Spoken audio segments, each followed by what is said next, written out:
Yes, the house is a good one. Said the agent. It's in a good neighborhood, and you're getting in at almost nothing, but I think it right to tell you all about it. You are orphans, you say, and with a mother dependent on you? That makes it all the more necessary that you should know. The fact is, the house is said to be haunted. The agent could not help smiling as he said it, and he was relieved to see an answering smile on the two faces before him. Ah, you don't believe in ghosts, he went on, nor do I, for that matter, but somehow the reputation of the house keeps me from having a tenant long at a time. The place ought to rent for twice as much as it does. If we succeed in driving out the ghost, you will not raise the rent, asked the boy, with a merry twinkle in his eyes. Well, no, not this year. At any rate, laughed the agent. And so the house was rented, and the slip of a girl and the tall lad, her brother, went their way. Within a week, the family had moved into the house, and were delighted with it.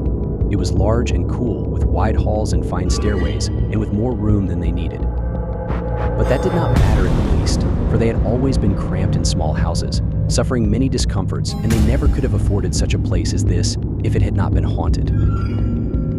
Blessings on the ghost, cried Margaret gaily, as she ran about as merry as a child. Who would be without a ghost in the house when it brings one like this? And it is so near your school, said the mother, and I used to worry so over the long walk, and David can come home to lunch now, and you don't know what a pleasure that will be. It seems to me, David gravely explained, that if I should meet the ghost, I would treat him with the greatest politeness and encourage him to stay. We shall not miss the room he takes, shall we? I think it would be well to set aside that room over yours, Maggie, for his ghostship's own, for we shall not need that. You know, besides the door doesn't shut, and he can go in and out without breaking the lock. And then they all laughed and had a great deal of fun over the ghost, which was a great joke to them. They were very tired that night and slept soundly all night long. When they met the next morning, there was more laughter about the ghost, which was shy about meeting strangers, probably, and had made no effort to introduce himself. For the next 3 days, they were all hard at work, trying to bring chaos into something like order, and then it was time for the school to open, and Margaret was to begin teaching, and David inserted an advertisement in the city papers for a maid of all work, who might help their mother in their absence. For one whole day, prospective colored servants presented themselves and announced, "Is this de house where dey wants a work lady? No, ma I ain't gwine to work in dis house. Catch me working in no hay inted house." After which they each and all departed, and others came in their stead. One was secured after a while, but no sooner had she talked across the fence with a neighbor's servant than she, too, departed.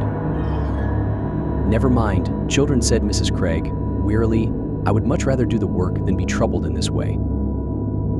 So the maid of all work was dismissed, and the Craig family locked the doors and went to their rooms, worn out with the day's anxieties.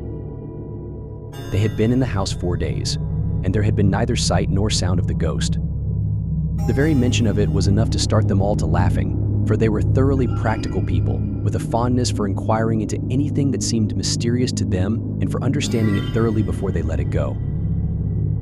David was soon sleeping the sound sleep of healthy boyhood, and all was silent in the house when Margaret stole softly into his room and laid her hand on his arm. He was not easy to waken, and several minutes had passed before he sat up in bed with an articulate murmur of surprise. "Hush," said Margaret, in a whisper, with her hand on his lips. "I want you to come into my room and listen to a sound that I have been hearing for some time." Doors creaking, suggested David, as he began to dress. Nothing of the kind was all she said. They walked up the stairway and along the upper hall to the door of the unused room. Something was wrong with the lock, and the door would not stay fastened, as I have said. Something that was not fear thrilled their hearts as they pushed the door further ajar and stood where they could see every foot of the vacant floor. One of their own boxes stood in the middle of the room, but aside from that, nothing was to be seen, and they looked at one another in silence. "Hold the lamp a minute," Maggie, David said, at last, and then he went all over the room and looked more particularly at its emptiness and even felt the walls. "Secret panels, you know," he said, with a smile, but it was a very puzzled smile indeed. "I can't see what it could have been," Margaret said, as they went down the stairs. "No, I can't see either, but I'm going to see," said David.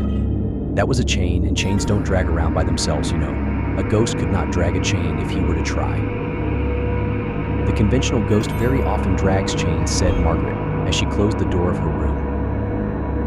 And then she lay awake all night and listened for the conventional ghost that dragged a chain, but it seemed that the weight of the chain must have wearied him, for he was not heard again.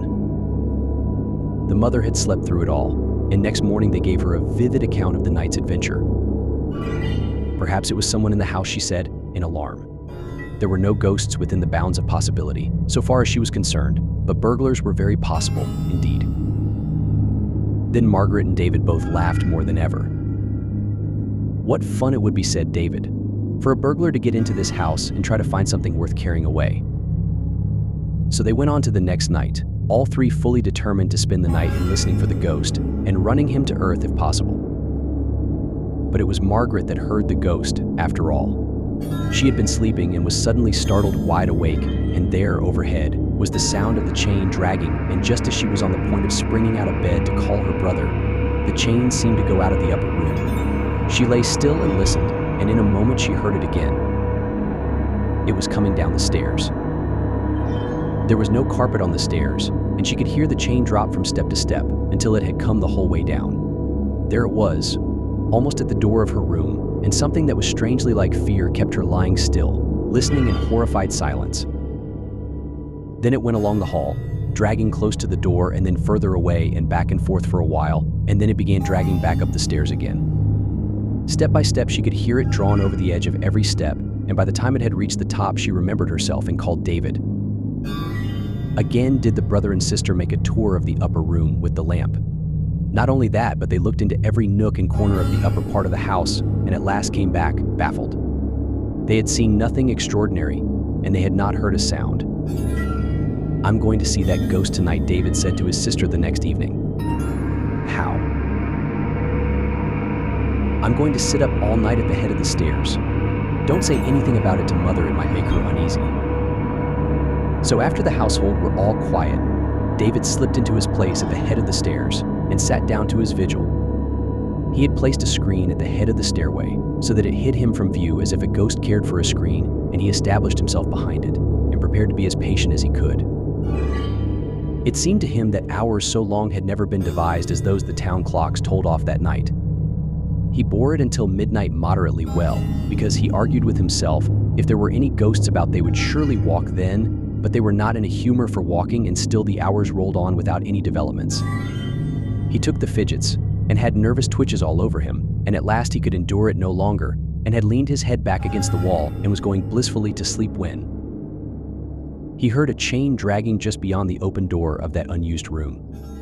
And in spite of himself, a shiver ran down his back. There was no mistaking it, it was a real chain, if he had ever heard one. More than that, it had left the room and was coming straight towards the stairs. The hall was dark, and it was impossible for him to see anything, although he strained his eyes in the direction of the sound, and even while he looked it had passed behind the screen and was going down the stairs, dropping from step to step with a clank. Halfway down, a narrow strip of moonlight from a stair window lay directly across the steps.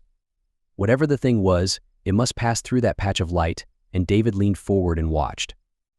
Down it went from step to step, and presently it had slipped through the light and was down, and a little later it came back again, through the light, and up the stairs and back into that unused room.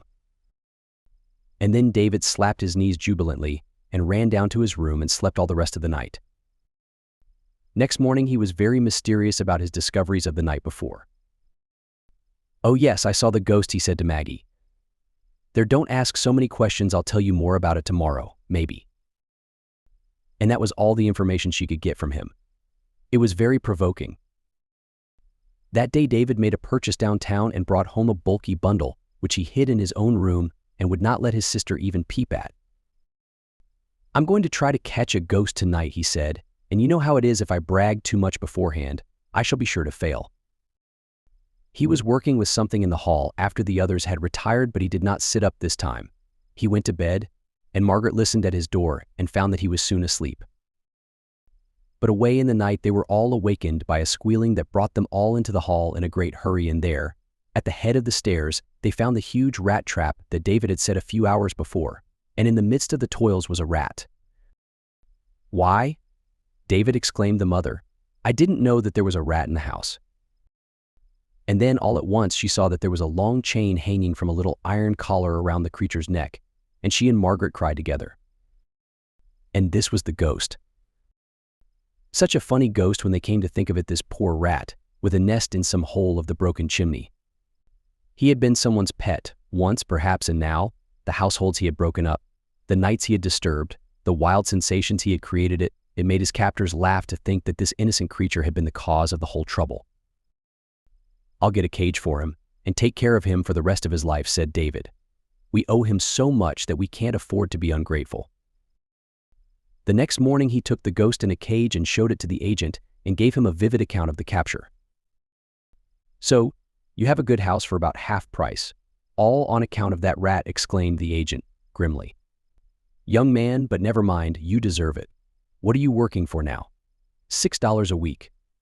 "If you ever want to change your place, suppose you come around here. I think you need a business that will give you a chance to grow." And the agent and David shook hands warmly over the cage of the ghost.